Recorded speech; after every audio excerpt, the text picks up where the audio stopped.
Do you want to be fully informed and know the buying secrets before purchasing a 2024 Tesla Model 3 or a 2024 Model Y, such as a straight talking take on whether to go ahead with a rear-wheel drive configuration or the long-range configuration, where to find discounted Teslas and how to speed up delivery?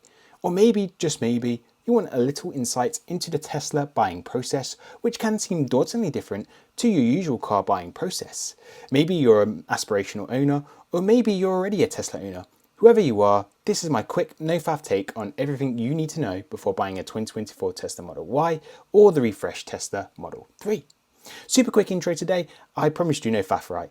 As always, there's plenty to unpack in today's video. Don't forget to like the video, subscribe and hit the notification bell if you haven't already. If you are a subscriber already, I have a pretty important question at the end of the video for which your opinion will be appreciated. Anyhow, let's get into it, folks. First up, if you are serious about buying a Tesla and have no clue where to start, consider your everyday needs and then your extreme driving circumstances. How far do you travel daily? How often do you complete a round trip over 300 miles? Would a sedan-sized boot put you off, and is the hatchback boot size a must-have for you? How many kids do you have and how old are they? At the very least, you should most definitely know the answer to the last two. All these bite-sized questions will help you determine which Tesla model may be more suited to you and your lifestyle. At the end of the day, only you truly know what your requirements are. What I mean by that is it has a sedan style boot, so the opening is wide and the boot space is deep. But on the other hand, the Model Y is less sporty and sits higher than the Model 3. But you also gain more passenger space in the rear as well as that massive boot or rear trunk opening. So quickly summarising both models, the Model 3 is more efficient and has better range and offers a more sporty-like style to drive. Can it support a family life? Yes, I've had 2 baby seats and the pushchair plus everything else that comes with kids. But ultimately the Model Y would be the more practical choice for families, or if you need that higher ride height or just the storage space to haul items. However, the sacrifice for the size is range. But day to day, most users in the US travel just over 30 miles a day, so typically that shouldn't hold back most users at all. Once you've picked the right Tesla for you, you now need to consider which variant. Do you go for the rear-wheel drive version, the long range, or the performance? Each variant comes with some kind of advantage and a higher ticket price as a result. But keeping things super simple, the rear-wheel drive model offers reasonable acceleration, a superb user-friendly battery that will see less range drop over many years of ownership, and they're the cheapest to buy.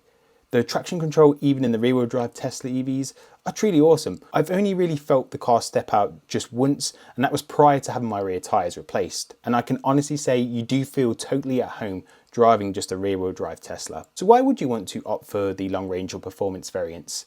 There's 3 major reasons and 1 bonus one. These are bigger range, faster acceleration speeds, quicker supercharging speeds, and the dual motors for an all-wheel drive experience.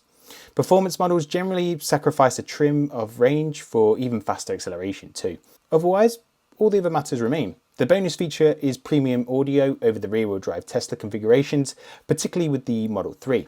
In North American markets, this will be true of the Tesla Model Y rear-wheel drive also. However, in UK and Europe, they will have premium audio in a rear-wheel drive Tesla Model Y. Therefore, what does this all mean? Well, if you do 300-mile round trips frequently, and you know you'll be relying on the supercharging infrastructure frequently, then the larger range and quicker charging speeds may well warrant the price tag. If you live in wintry climates, the same can be said by the all-wheel drive for a greater traction experience. For the performance, the benefit really is on the tin, so only you can determine which one is more suited for your needs. However, and a big however, if you're still undecided which Tesla model best suits you, you should really check out my full video dedicated to this entire topic. Honestly, this is my favorite video I've ever created, as it will help you bring the comparison to life for your own unique circumstances, primarily around simulating long road trips, but also break down the additional features to help you truly determine which Model 3 would be of greater value to you. And the same methods can apply to the new rear-wheel drive Model Y and the Model Y long range too. Point number 3 is a must know for any future Tesla owner, and that is knowing the quickest way from pushing the buy button to then pushing the throttle of your Tesla. How do you speed up delivery, or more appropriately, what's the quickest way to buy? Well, you simply order via the inventory tab that's now known as the faster delivery tab and not via the custom configuration tab. Most of these are brand new Teslas either in transit or they're already sitting at the forecourt ready for collection. So whilst you do sacrifice the ability to incorporate your own optional extras, you instead gain from the ability of a super quick turnaround. On occasion, you may actually find your dream spec anyway. The only problem you may encounter is that with a limited availability, these cars can get snapped up before your very eyes, so you can't really afford to dither and delay.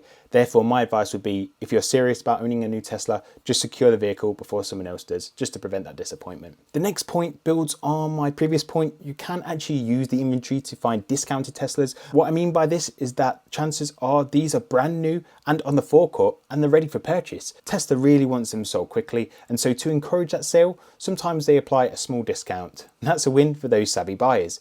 Usually the discount, however small it may be, will be on those vehicles with the optional extras on. In addition to that, I've also said it before and I will say it again, the best value Teslas are the ones on the used section of the inventory. So for example, here in the UK, I can now buy a Tesla Model 3 for just £22,000, and you also get enhanced autopilot plus a bonus additional year of used car warranty from Tesla Direct. Therefore, even if you think new Teslas are still too expensive, or even if you're seeking value for money, used Teslas definitely are a gem when it comes to value for money. Point number 5 is really a reality check you didn't really know you needed. If you are fully committed to buying a Tesla, but you're holding off from buying a new Tesla Model 3 or Model Y off the back of a rumored feature or a total refresh like Project Uniper, you may live to regret it, because there is never the best time to buy a Tesla. Tesla makes changes to their cars almost monthly, so you can either gain features at no extra cost or you lose features at no extra cost. Therefore, there are advantages and disadvantages to these persistent model changes, but generally it's primarily for a constant evolution of the product to be the best that it can be from either a cost perspective or from value for money. Whereas conventionally automakers just do one big sweep of changes after a 3-year period, but not Tesla. Ultimately, this may work in your favor, like the addition of the heated steering wheels, or it may work against you, like losing the passenger lumbar support. The moral of the story is that there's never the right time to buy. There's always an evolution of the product over just a few months, but you do have the benefit of software updates that will add new features over time. My 3-year-old Tesla Model 3 continues to get some of the latest features via these free updates. So if you do delay a purchase, you could risk losing a feature or even paying more. Point number 6 is reviewing your charging options. Ideally, if you really want the ability to charge from home, even if it's from your typical home socket, it will be a major convenience for you. But the biggest gains will be had when you have a dedicated 7.6 kilowatts home charger. Why is that then, Adam? Not only will it charge around 3 times faster per hour, but you can maximize home EV charging tariffs to get super cheap mileage and super flexible charging options too.